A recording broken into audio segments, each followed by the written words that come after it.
Magbibigay lang po ng konti bayan. Mabuloghan.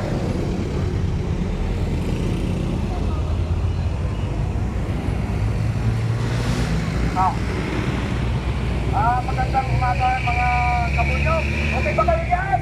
Okay? Opo, opo. At sisilan po natin yung init. Dahil ito yung ating pagkakataon o pag-ihayag yung ating damdamin. Lahat ba kayo ay sangayon doon sa ginagawa natin? Kasi ako kung nagsalita nito kaya halimbawa ko nakahanda. Kaya maraming salamat, lalo na po sa mga kasamahan ko kahit nagsagat na po kami magmula doon. Kaya sinikap po namin makarating dito para po sama-sama po tayo. Magandang umaga. Yun lang po muna yung